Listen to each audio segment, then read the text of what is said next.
Hello, everyone. My name is Dr. Khan. I am a professor at Northeastern University in Boston.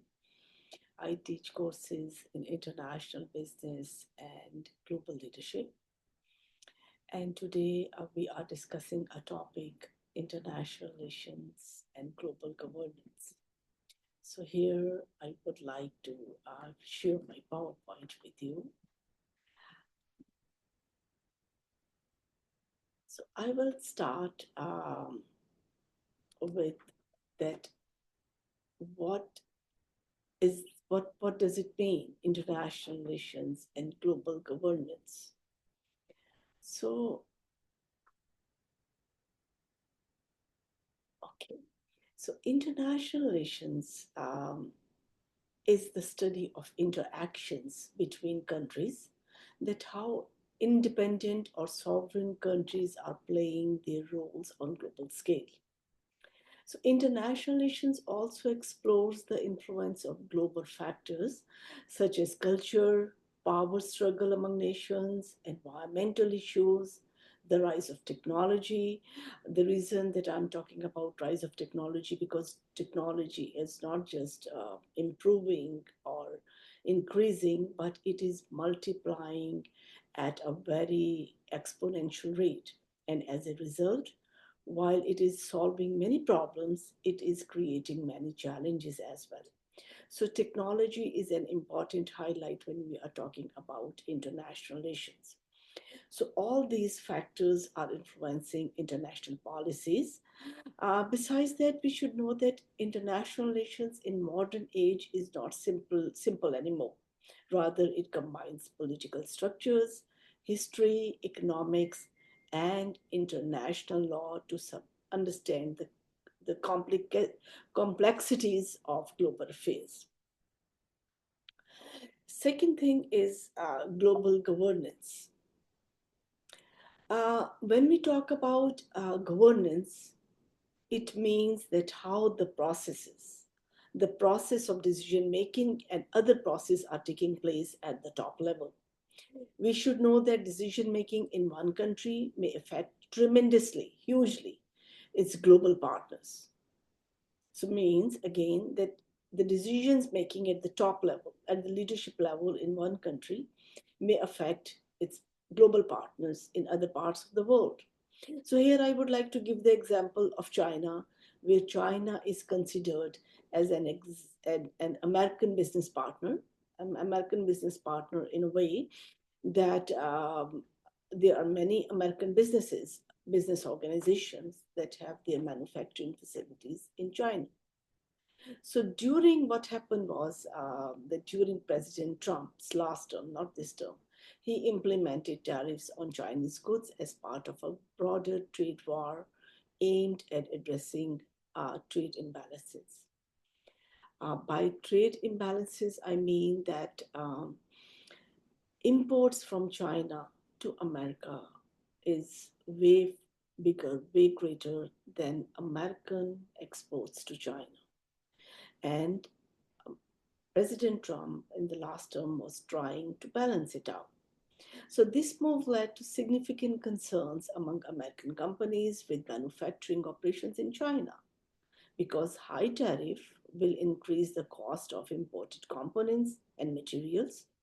Many organizations, particularly in industries like electronics, apparel, automotive, they feared that higher cost would hurt their profit margins and competitiveness.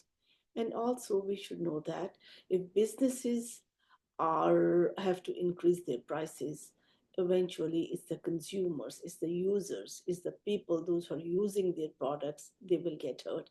They have to pay high prices.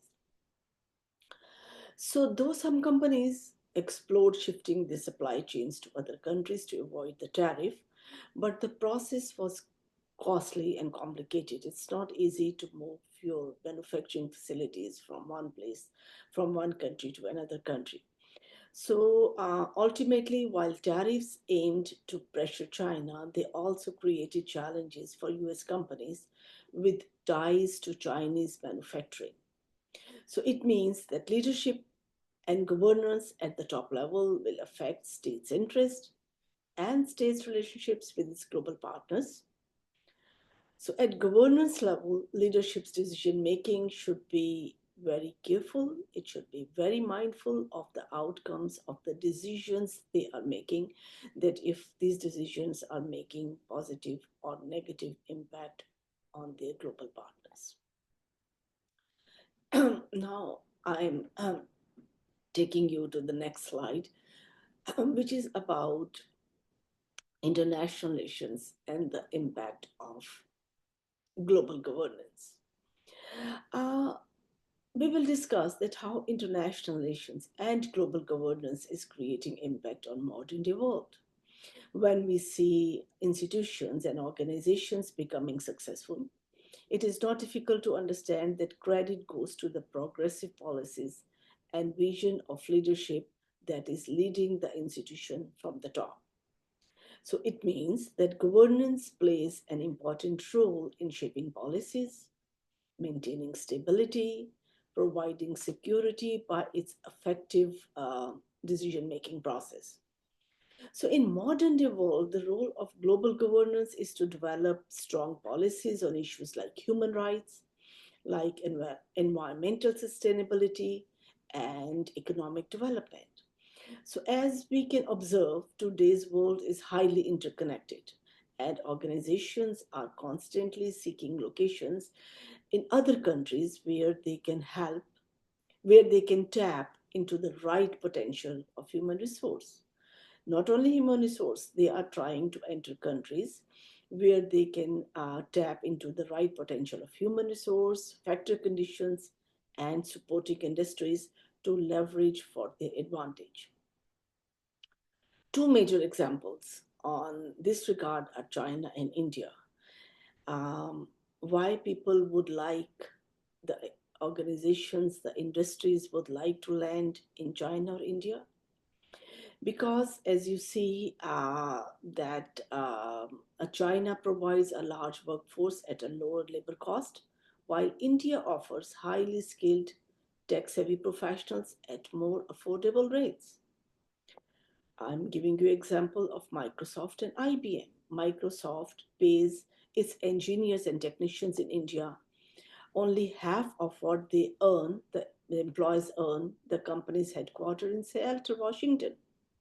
So in Seattle, Washington, they are earning double than what their employees are earning at the same job in India. So that is why Microsoft has multiple sub offices in India. And second example is of IBM. IBM's second home offices in India.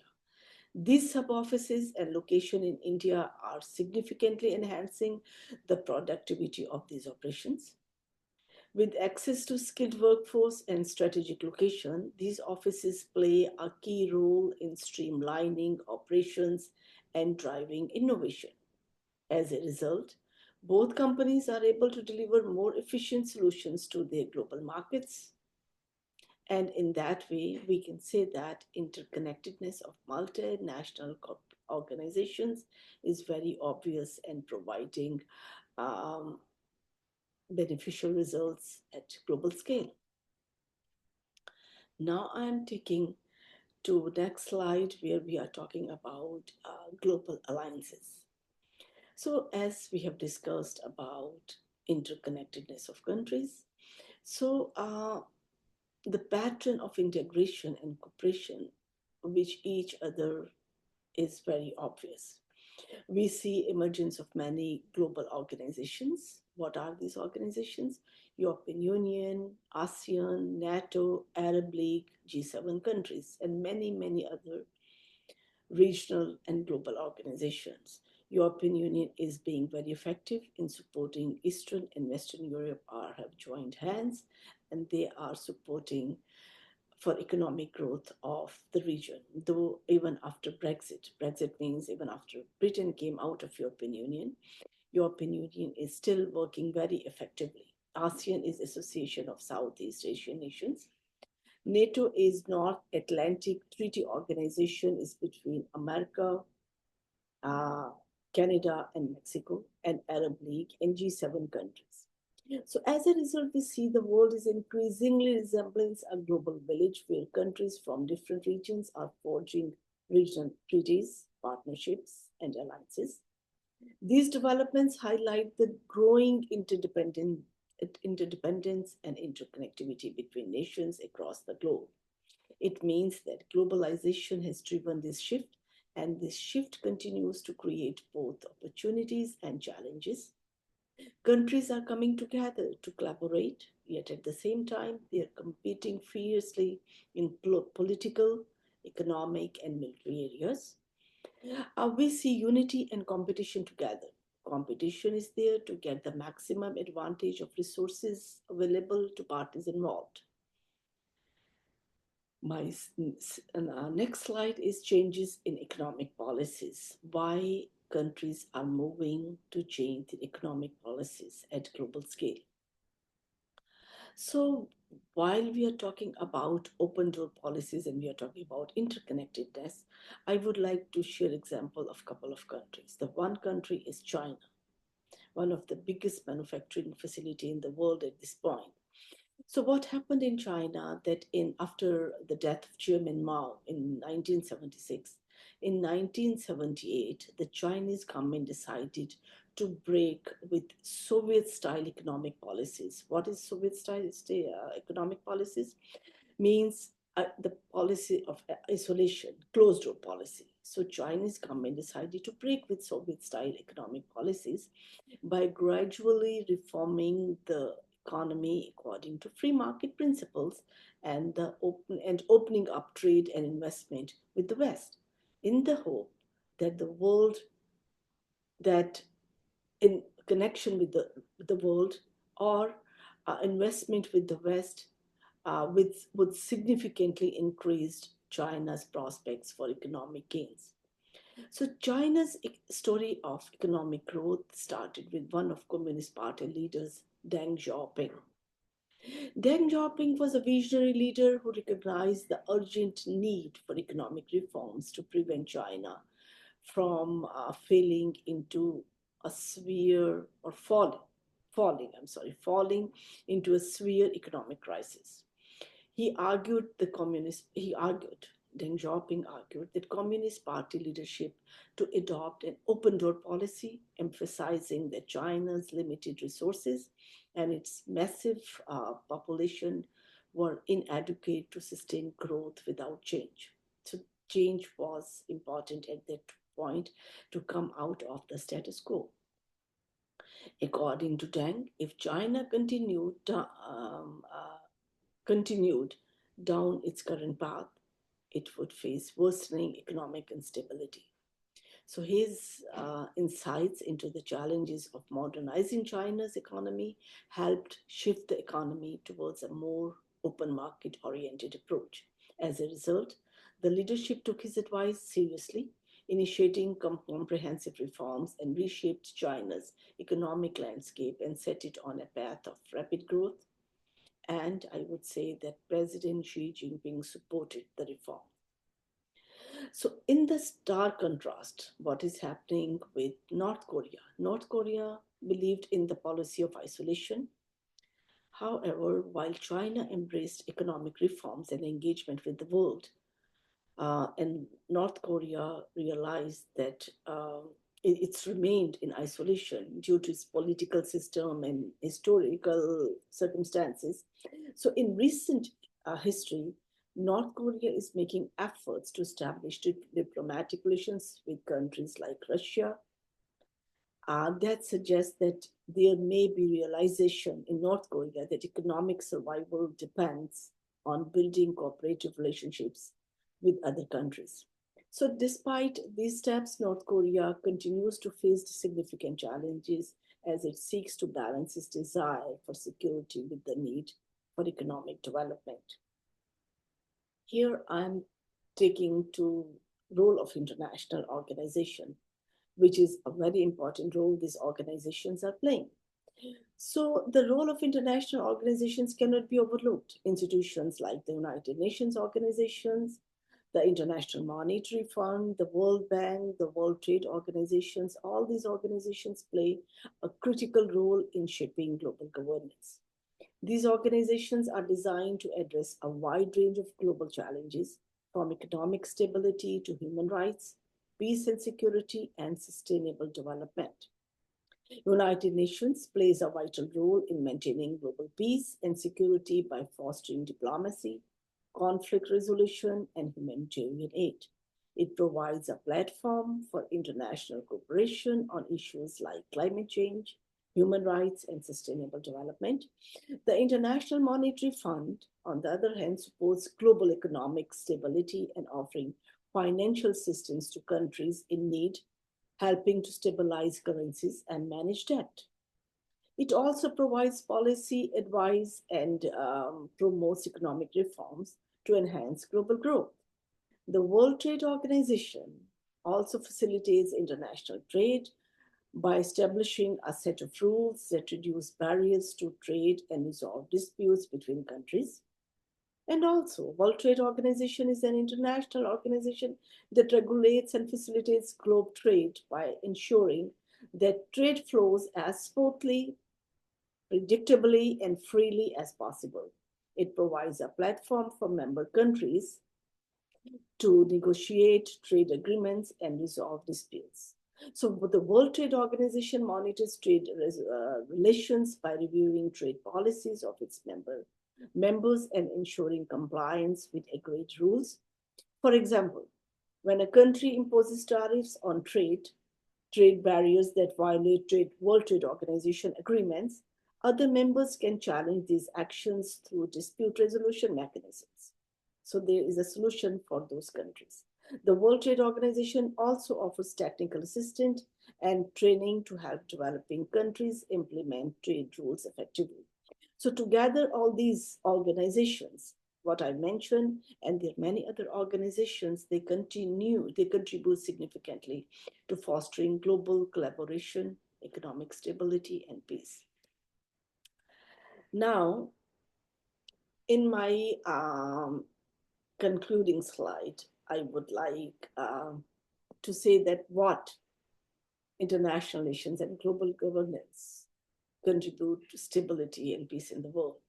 So what global governance and international relations can do, that the world can become a better place to live for the residents of the world, people, those who live in this world. Or other words, what are the options and opportunities there for the world leaders? In this regard, the first thing that international relations and global governance can do, it can help to promote peace by fostering cooperation among countries to prevent conflicts. There are many, many conflicts out there, so prevent conflicts and to address global issues. Major global issues include poverty, economic crisis, climate change, and environmental pollution. To address these challenges, international laws and agreements should be established to safeguard human rights, protect the environment, and ensure economic stability. And additionally, nations can collaborate on tackling pressing issues such as pandemics, climate change, and poverty reduction. And while also ensuring a collective response to global crises. There are many, many global crises we are encountering now. Through multinational lateral institutions like United Nations organizations, countries can engage in diplomacy, resolve conflict, and foster mutual understanding among differing nations, those have conflict and disputes. And ultimately, international relations and global governance can provide frameworks that promote a more just, equitable, and sustainable world for all. As a final comment, I would like to say that international relations and global governance are integral to understanding the dynamics of the contemporary world. As globalization continues to shape the political, economic, and cultural landscape, the role of international organizations, diplomacy, and effective governance become more critical than ever. Conflict resolution and peace building remain central challenges in the world where tensions are high, but the potential for cooperation and collaboration is equally vast. It is through transparency, collaboration, and promotion of shared values, that the global community can hope to achieve a more peaceful and prosperous future for all. That is it. And thank you so much.